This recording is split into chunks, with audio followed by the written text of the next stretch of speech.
Nilaso nila, nilaso nila. Hernan died.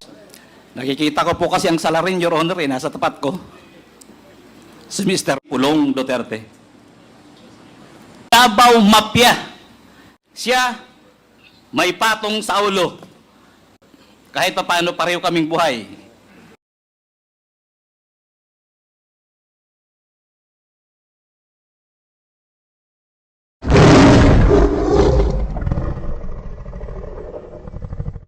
The container that has been overstaying in that area, then doon na nagsimula ang mga ikangang paghuli ni Jimmy Guban doon sa illegal drug shipment. Hindi po ba? Opo. Okay. Opo, Jimmy, opo. si, Tama po yan. andito si Jimmy Guban ngayon. Jimmy, pinapatunayan mo ba yung sinasabi ni Colonel Asierto na siya ang nagbigay ng intelligence report sa iyo na merong overstaying containers doon na naglalaman ng mga illegal drugs? Yes, Your Honor. Marami kaming tatlo po nila Colonel Fardo ng PDEA. Nanggaling po sa kanilang informasyon, sa custom side ako po ang nagtrabaho. Okay, after nung natanggap mo yung impormasyon kay Colonel Asierto, ano na ang ginawa mo, anong hakbang ang ginawa mo para mahuli yung illegal drug shipment? Your Honor, we started profiling. Nag-backtrack na po kami lahat ng mga records, ng files namin. By the way, Your Honor, pwede ko pang batiin si Colonel Asierto? Sige, Mr. For 6 Chair. years, sir.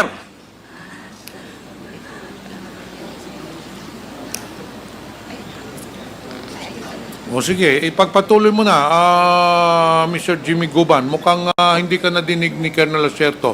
Colonel Asierto, binabati ka ni Jimmy Guban. But anyway, mas importante... Sir, let's go to work. Salamat, Jimmy. Salamat. Ingat ka. Okay, balikan ko yung tanong, Jimmy Guban. Pagkatapos mo natanggap, nag-operate na kakana, paano nyo na-determine na merong ang droga doon sa loob ng container?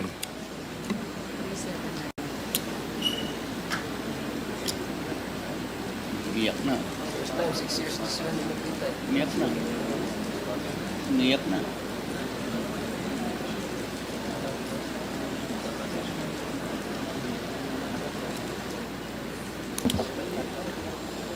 Na-miss lang, Mr. Chair, ni Jimmy Guban si Colonel Asierto dahil 6 years na sila hindi nag-uusap.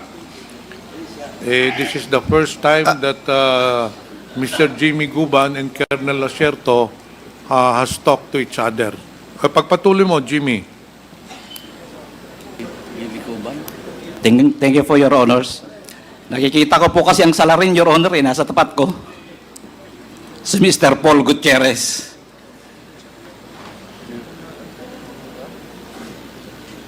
Pagpatuloy mo na yung kinikwento mo kanina. Paano Your Honors, mo thank you, nalaman na merong droga doon sa Mr. Chairman. dalawang container? Mr. Chairman, with the indulgence of Congressman Johnny Pimentel, ano lang, kasi nag-ano lang ako, nagtataka lang ako bakit siya umiiyak. Anong reason ba't ka umiiyak, Jimmy Guman? Dahil ba sa panahon na ipinagkanulo mo si No, Your Honor. Galit po at tuwa. Dahil kaming dalawa pareho pang buhay. Hindi po dahil sa pagkanulo, kundi dahil sa sindikato, sa mafia ng Davao, Davao Mafia, na kami ang biktima. Pasalamat po kami sa Diyos dahil pareho kaming buhay. Si Colonel Pardo po namatay. Si Captain Perote. Si Agent Hernan Abarrio, kasama ko sa customs, patay. Dalawa rin ang namatay sa akin. Sa kanya, ilan ang namatay? Dahil po dyan, sa Davao Mafia, in their purpose to save the Queen, in order to become the next president. That is how, ganun nila ginawa. Lahat patayan. Your Honors, gusto ko po sana ituloy-tuloy ang pagsagot. Pero sometimes nagiging emotional ako for so long na kahit papano via internet, kahit papano pareho kaming buhay ng aking kaibigan si Colonel Asierto. We did our best, Your Honors, para ho kami ay makagawa ng tulong sa bayan. Pero ang sinapit namin, siya may patong sa ulo. Ako buti na lang may Diyos. Hanggang ngayon, nasa National Bilibid Prison. Anong hustisya ang meron during the time ni Duterte? Anong merong laban sa droga kung ang pinoprotektahan? Sorry po, Your Honor. Ilabas ko lang po muna konti. Kagalang-galang pong Senator at the Chairman. Jimmy, Congressman. Jimmy, paalala lang kasi hindi ito yung venue para maglabas ka kung anumang sama ng loob meron ka, no? Itong venue na ito ay venue kung saan ang mga katanungan ng ating mga kasamahan ay maaring mong masagot. We will give you the time kung ikay matanong tungkol dito sa iyong damdamin tungkol sa isyong ito at the appropriate time. Thank you, Your Honor. Medyo natuwa lang po ako dahil kahit paano nakita kong buhay na buhay si Colonel Asierto. Okay, sige, We are salamat. both alive. Thank you for Your Honor. May Congressman apology. Pimentel, Thank you, please Mr. proceed. Chair. Balikan natin yung tanong ko, Mr. Guban. Kanina binanggit ni Colonel Asierto na siyang nagbigay sa iyo ng intelligence report regarding doon sa shipment ng Bicapa Trading.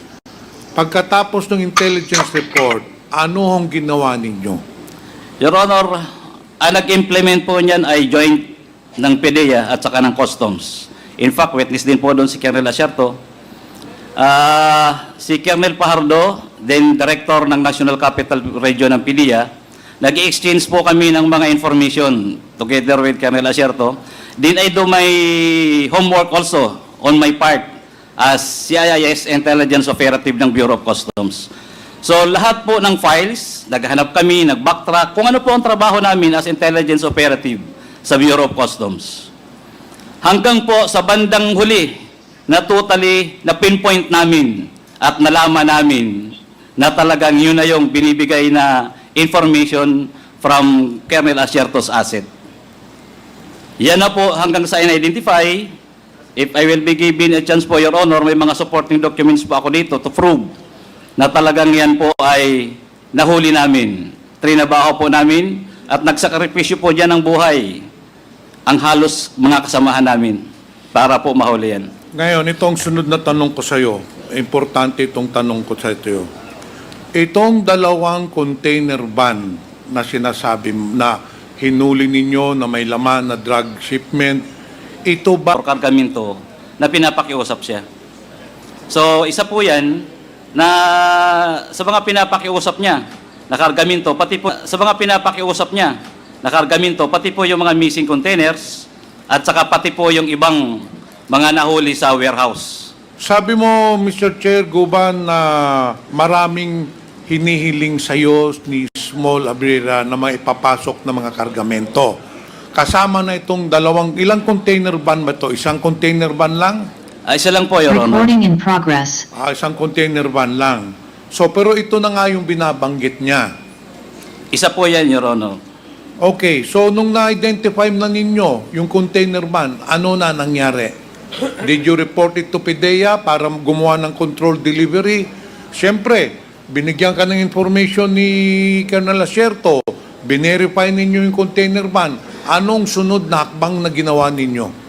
Gumawa po kami ng report, Your Honor, together with PDEA. In fact, nandun po lagi sa office ko si Intelligence Officer Bagawi. Your Honor, if I bigay me time, may dala po ako dito na pirmado po namin ni Bagawi yung ibang mga reports tungkol po dyan sa tinatrabaho naming before, hindi pa magnetic lifter. Basta yun yung subject po namin. Siguro on another occasion because we will have a next hearing next week, Mr. Chair. Sa pagkangayon, marami pang mag-interpellate. But anyway, after nung identify mong container banyo, coordinated with PDEA, ano nang sunod na nangyari? Hanggang sa, Your Honor, inaprobahan na po yung aming request through the Deputy Commissioner for Intelligence ng Bureau of Customs.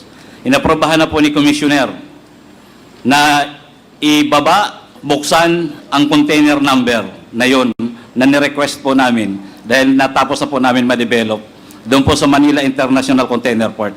And that was also the time, Your Honors, na inorderan si Collector Bakiran para isaayos yung container na yun na may lamang magnetic lifter. So, kailan nyo binuksan yung container van? Kung di po ako nagkakamali, Your Honor, that was August 7, 2018. Pero sa pagkakaalam ko, hindi ba dinalan nyo sa warehouse yung container van?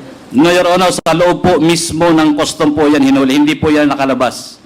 Okay, so hindi na nakalabas. Opo, Your And Honor. then after that, you did your investigation and then you filed cases. Your Honor, turnover na po namin sa PDEA during that time. Sila na po nun, kasi wala na po sa amin ang trabaho nun. Trabaho na po ng PDEA. After po ng interception, after ng apprehension, nasa PDEA na po ang kamay. Pati po yung pag-inventaryo ng illegal na drogang shabu.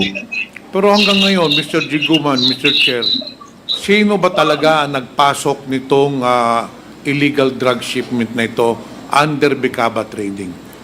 Your Honor, based on the reports, even in my affidavit, Your Honor, in my last testimony, Hernan died or nilaso nila. Sabi nila mismo, nung itsikwa at kasama ni Bidasto Cabral Barakel, ni Loquigan, ni Katipan, na ang nagparating yan ay si Michael Yang, si Mans, at saka si Pulong Duterte. It's from their mouth, not from us. Which, if I may continue, Your Honor, na yun din ang sinasabi ni Mr. Paul Gutierrez sa advice sa kanya ni Benny Antiporda na wag kong babanggitin during the hearing. Na hindi ko magawa-gawa, Your Honors, kaya si Colonel Asierto ang naisip kong isakripisyo ang buhay para po kami lahat ligtas. Akala ko po lahat kami maliligtas. I am under duress, threatened ako so much, kaya yan po ang ginawa kong paraan. Nagsakripisyo kami. During the Senate hearing, Your Honor, the consignee, Bidasto Cabral Barakel, inadmit niya at inadmit ni General Aquino during the time he was the DG ng PDEA na dinala niya ang tatlo sa Senate Blue Ribbon Committee investigation. Then after that, nawala na yung tatlong umaming may-ari. At ang alam ko, ang NCR director din was already Director Plaza. Hanggang ngayon po, yung tatlong may-ari na umamin na sila ang may-ari ng kargamento, ginamit sila ni Casey Chan, ay nawawala po hanggang ngayon. At ako po ay nag-request na, I think twice, sa National Bureau of Investigation ng whereabouts ng tatlo para po yung hustisya ng aking kaso ay mailabas ang tunay at totoo kung sino talaga ang mafia ng droga. Mr. Chair, the name of Benny Antiporda and Paul Gutierrez has already come up several times in these hearings. May I know if Mr. Benny Antiporda and Mr. Paul Gutierrez is present at this point? Yes, Your Honor, I think Mr. Benny Antiporda is here and Mr. Paul Gutierrez is here behind you, Your Honor.